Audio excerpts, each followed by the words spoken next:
This man pretended to head off to work, but the truth was, he was going to kill his own wife. First he waited outside for his daughter to leave for school, then he quietly slipped back into the house, while his wife had her guard down. He suddenly lunged at her, and forced her head down into the sink with all his strength. The poor woman went to her death never understanding why her husband wanted to hurt her, and while the daughter was sobbing over the loss of her mother.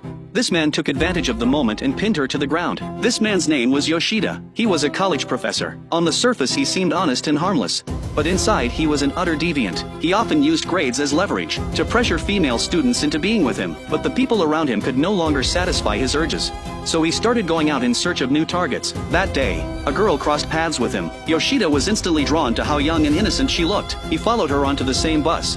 Sizing her up at close range, he decided that this girl, named Keiko, was exactly the target he wanted. He trailed along behind Keiko, all the way to her front door. Just then he happened upon Keiko's mother heading out to buy groceries. Yoshida staked the place out for the better part of a day, and figured out that there was no man in this household, just a mother and daughter living together. For Yoshida, this was good news. He went home and checked the residential directory, found Keiko's home phone number, and called that very night. The one who picked up happened to be Keiko. Hey, もしもし？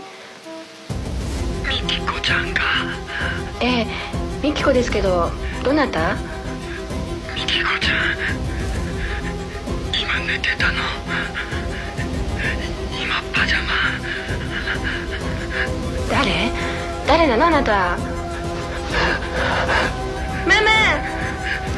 When Keiko heard the vile things on the line, she got scared and called for her mother. Her mother took the phone and warned the caller. Call again and she'd phone the police. With that, she hung up. But what she didn't know was that the harassing call was only the beginning. Yoshida had already marked the mother and daughter as his prey. The next day, the mother finished shopping and was heading home. A car suddenly came tearing around the corner, startling her so badly she dropped everything in her hands. The egg smashed to pieces, and the one behind the wheel was none other than Yoshida. He stepped up to apologize to the mother, and said he wanted to make up for his mistake. He took her back to the supermarket and bought her a whole haul of groceries. When Keiko opened the door, she found a strange man standing beside her mother. Her mother explained what had just happened.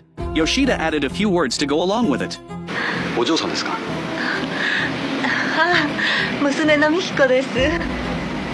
いやー、もうちょっとでこの美人の親子を悲しませるところだった。以後運転には注意しますよ。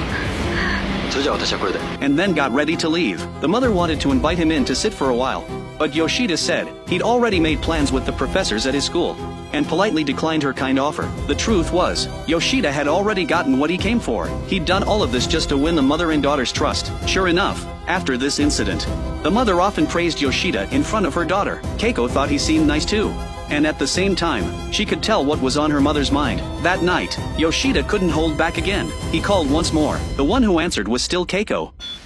はい、もしもし、岡田です。ミキコちゃんか。